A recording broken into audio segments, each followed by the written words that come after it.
ఎంత స్ట్రెంగ్త్ ఉన్నారండి? 572. 572. భోజనాలు అందరు ఇక్కడే చేస్తారు పిల్లలు? మ్యాక్సిమం చేస్తున్నారు. ఎవరు అంటే వాళ్ళు హెడ్?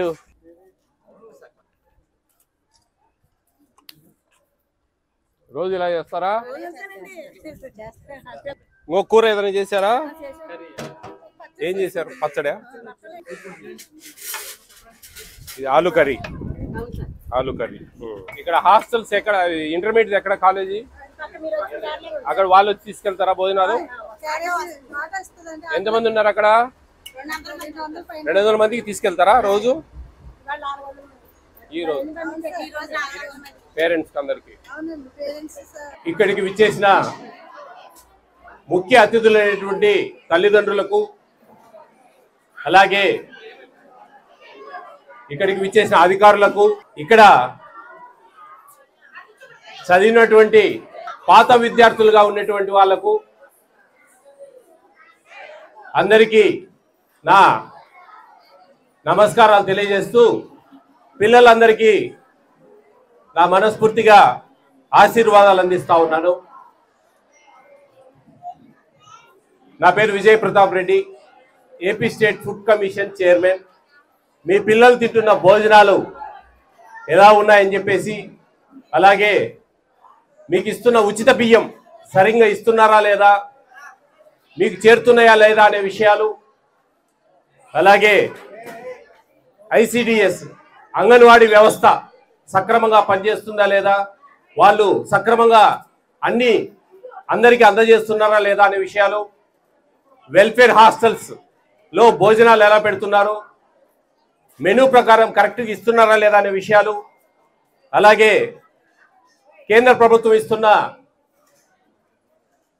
పిఎం మాతృవందన యోజన అని చెప్పేసి మొదటి డెలివరీకి 5,000 రూపాయల పథకము, రెండవ డెలివరీ ఆడపాప అయితే గన 6,000 రూపాయలు ఇచ్చే పథకాల మీద ఈ ఏపీ స్టేట్ ఫుడ్ కమిషన్ అనేది పనిచేస్తూ ఉంది. నేను దాదాపు 3 నెలలు అయింది ఈ చైర్మన్ పదవి చేపట్టి. ఎన్నో వందల స్కూళ్ళు, వందల హాస్టల్స్ ఈ రాష్ట్రం అంతా తిరిగాను. ఎన్నో సమస్యలకు దారి చూపించడం, ఆ సమస్యలను వాటికి కరెక్ట్గా న్యాయం చేయడం, తల్లిదండ్రులను ప్రోత్సహించడం, పిల్లలకు మంచి భోజనాలు అందించాలి మెనూ ప్రకారము అనే ఉద్దేశాల మీద చాలా నిజాయితీగా పనిచేస్తూ, ఎందుకంటే ఇది పేద పిల్లల భోజనాలు, వాళ్ళకు సరైన టయానికి మెనూ ప్రకారము ఎక్కడా తప్పులు జరగకుండా అందించాల్సిన బాధ్యత అధికారులకు ఉంది. అలా అందించని అధికారుల మీద చర్యలు తీసుకోవడం, ఇలా ముందుకెళ్తూ ఉంటుంది ఏపీ స్టేట్ ఫుడ్ కమిషన్. నిజంగా ఈరోజు నాకు ఒక అదృష్టంగా నేను భావిస్తా ఉన్నా. ఈ క్యాంపులో ఆటోమేటిక్గా ఈ డే కలిసింది నాకు. దాంట్లో ముఖ్యంగా మిమ్మల్ని అందరినీ కలవడం, మీ అందరితో ఒక 10 నిమిషాలు మాట్లాడే అవకాశం కలగడం నా అదృష్టంగా భావిస్తా ఉన్నా. మీరు మీ పిల్లలు ఎంతో నమ్మకంతో, ఎంతో ఒక భరోసాతో ఈ స్కూల్కు పంపించడం జరుగుతూ ఉంది. మీ పిల్లలకు చక్కని విద్యను అందించడం, మంచి భోజనాలు ఇవ్వడం ఈ స్కూల్ బాధ్యత. ఇక్కడ పనిచేస్తున్న హెడ్ మాస్టర్ గారు అయితేనేంటి, వంట చేసే వంట వాళ్ళు అయితేనేంటి, అలాగే ఎంఈఓ గారు, డిప్యూటీఓ గారు, డిఈఓ గారు, ఇలా అంతా కూడా ఒక వ్యవస్థ పనిచేస్తూ ఉంది మీ పిల్లల కోసం. అది మీరందరూ గుర్తెరిగి, నేను ముఖ్యంగా మిమ్మల్ని కోరుకునేది, మీ పిల్లలను స్కూలుకు ఆబ్సెంట్ కాకుండా పంపివ్వండి. ఎటువంటి పరిస్థితుల్లో కూడా మీ ఏదైనా పనులు ఉంటే గనా మీరు చేసుకునేటట్టుగా, ఆ పిల్లలకు ఎటువంటి పనులు చెప్పకుండా, వాళ్ళు ఇంట్లో ఉన్నప్పుడు చదువుకోవడానికి అవకాశం కల్పించాలి. వాళ్ళు ఉన్నప్పుడు టీవీలు చూడడం, అలాగే ఈ మొబైల్స్ ఇవ్వడం, ఇలాంటివన్నీ కొద్దిగా కంట్రోల్ చేయాల్సిన బాధ్యత మీ అందరి మీద ఉంది. మీరు చేయాల్సిన కోఆపరేషన్ అదే.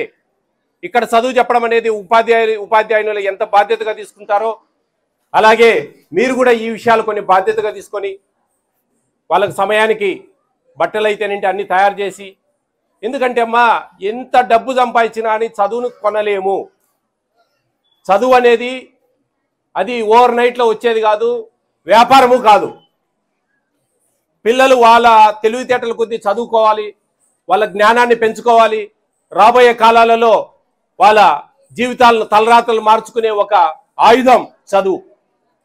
ఆ చదువును మిస్ అయితే మీ పిల్లలు మీలా కూడా చాలా మంది ఇబ్బంది పడి పనులు చేసుకుంటూ ఎన్నో కష్టాలు పడుతుంటారు. ఆ కష్టాలు పడకుండా రేపు ఆ పిల్లలు మాకు చేదోడు వాదోడుగా ఉంటూ వాళ్ళ జీవితాలను మార్చుకోవాలనే ఒక మంచి దృక్పథం ఇది. ఆ దృక్పథాన్ని సాధించాల పిల్లలంటే కన్నా వాళ్ళని చాలా జాగ్రత్తగా మనము ట్యూన్ చేసుకుంటూ చాలా జాగ్రత్తగా మనము వాళ్ళతో ప్రవర్తించాల్సిన విషయాలు ఉంటాయి. ఇవన్నీ జాగ్రత్త చేసుకోండి. ఈరోజు ఒక పండగ వాతావరణం ఈ స్కూల్లో సంతరించుకుంది. మీకు ఒక మంచి అవకాశం కల్పించింది ప్రభుత్వం. ఇక్కడ రావడం, మీ పిల్లలతో మాట్లాడడం, మీ ఇరుగు పొరుగు వాళ్ళతో ముచ్చట్లాడుకోవడం, కొన్ని గేమ్స్ మిమ్మల్ని ఎంకరేజ్మెంట్గా కొన్ని గేమ్స్ చేయించడం, అలాగా మంచి భోజనాలు, విందు భోజనం తయారైంది. మీరందరూ మంచిగా భోంచేసి సంతోషంగా ఈ రోజును మీరు మెగా పేరెంట్స్ డే ఒక ఆత్మీయ సమ్మేళనం ఈ కార్యక్రమంలో పాల్గొని జయప్రదం చేయవలసిందిగా కోరుకుంటూ, అలాగే ఈ భోజనాలలో ఈ సంవత్సరం సన్నబియ్యం ఇస్తుంది ప్రభుత్వం. చాలా మంచిగా ఉన్నాయి బియ్యం, బ్రహ్మాండంగా వంట అవుతా ఉంది. దాంట్లో పోర్టిఫైడ్ కెర్నల్స్ అని కొన్ని గింజలు కలుపుతారు, విటమిన్స్. ఆ విటమిన్స్ మీకు కూడా ఇంట్లో ఇచ్చే బియ్యంలో కూడా కడిగినప్పుడు కొద్దిగా తేలుతాయి. అదేదో ప్లాస్టిక్ బియ్యం, రబ్బర్ బియ్యం అనుకోకండి. అవి పోర్టిఫైడ్ కెర్నల్స్. వాటిలో folic acid, vitamin B12, iron అనే విటమిన్స్ ఉంటాయి. ఆ విటమిన్స్ వల్ల మీ బ్యాక్ బోన్, వెన్నెముక గట్టిపడుతుంది, రక్తహీనత లోపం లేకుండా బాగా ఉంటుంది, నాడీ వ్యవస్థ బాగా పనిచేస్తుంది, మీ పిల్లల తెలివితేటలు, జ్ఞాపక శక్తి బాగా పెరిగేదానికి దోహదం చేస్తాయి, పెద్దవాళ్ళకు మోకాళ్ళ నొప్పులు తగ్గుతాయి. ఇలా ఆ బియ్యంలో మీరు గమనించుంటారు, కడిగితే కొన్ని తేలుతాయి అక్కడక్కడ. అవి పోర్టిఫైడ్ కెర్నల్స్. చాలా మంది అవి ఏదో వేస్ట్ తాలేమోనని చెప్పేసి తీసేస్తారు. అవి అన్నీ అలాగే ఒడిచి పట్టుకొని మళ్ళీ వేసుకోవాలి. ఆ గిన్నెలో వేసుకున్న తర్వాత సరి నీళ్ళు అట్టేస్తారు పోసుకొనే మనము గంజి ఉంచకూడదు. ఆ గంజి ఉంచితే కన్నా ఆ విటమిన్స్ కరిగిపోయి గంజిలో వెళ్ళిపోతాయి. కాబట్టి జాగ్రత్తగా ఆ భోజనాలు మీరు ఆ మంచి పథకాన్ని సద్వినియోగపరచుకోవాలని చెప్పేసి కోరుకుంటూ, మనకు ప్రభుత్వం సన్నబియ్యం ఇవ్వడం అంటే మాటలు కాదు, చాలా ఎక్కువ రేటు. ఇవి 46 రూపాయలు పెట్టుకుంటుంటే ఈ సన్నబియ్యం 60-65 రూపాయలు పెట్టుకుంటా ఉంది ప్రభుత్వం. మీ పిల్లల కోసం బాగా సంతోషంగా తినాలి, తినడం లేదు సరిగా పిల్లలు అనే ఒక ఫీడ్బ్యాక్ ఉండడం వల్ల మీకు మంచి బియ్యం ఇస్తూ ఉంది ప్రభుత్వం మీ పిల్లలకు. రాబోయే కాలాలలో దేవుని దయ వలన ఈ ప్రభుత్వానికి అన్ని సహకరిస్తే కనుక మనకు కూడా PDS public distribution system free బియ్యం, కోటా బియ్యంలో కూడా సన్న బియ్యం ఇచ్చడానికి ప్రభుత్వం చూస్తూ ఉంది. ఆ విధంగా జరిగితే ఇంకా మంచిగా మీకు ఇక్కడ ఎక్కడంటే కొంతమంది తినలేక అమ్ముకోవడం ఇట్లా కూడా చేస్తూ ఉంటారు. దయవుంచి అమ్ముకోవద్దండి, అది నిజంగా అది ఒక నేరం. ఆ బియ్యాన్ని ఒకవేళ ఎప్పుడైనా లావుగా వస్తే కనుక దోశల్లో వాడుకోవచ్చు, అలాగే పిండి వంటలు చేసుకోవచ్చు. రాగి సంగటి మా రాయలసీమలో చేస్తారు, అలా రాగి సంగటి కూడా చేసుకోవచ్చు, ఒడియాలు పోసుకోవచ్చు, ఇలా ఉపయోగపెట్టుకోవచ్చు. అదేదో 10 రూపాయలు 15 రూపాయలకు అమ్మడం అనేది మన అన్నాన్ని మనం అమ్ముకోవడం అనేది ధర్మం కాదు. అదంతా అర్థం చేసుకొని సహకరిస్తారని మనస్ఫూర్తిగా కోరుకుంటూ, ఈరోజు అంతా బాగా సంతోషంగా ఎంజాయ్ చేయండి అందరూ. మీకు అందరికీ ఈ కార్యక్రమంలో పాల్గొంటున్నందుకు ప్రత్యేక ధన్యవాదాలు తెలియజేస్తూ అందరికీ నమస్కారం. నమస్తే. ఈ స్కూల్లో 577 మార్కులు వచ్చాయి 10th క్లాస్. ఇక్కడ టీచర్ల కృషి చాలా ఉంది, ఆషామాషి కాదు 577 మార్కులు రావడం అంటే.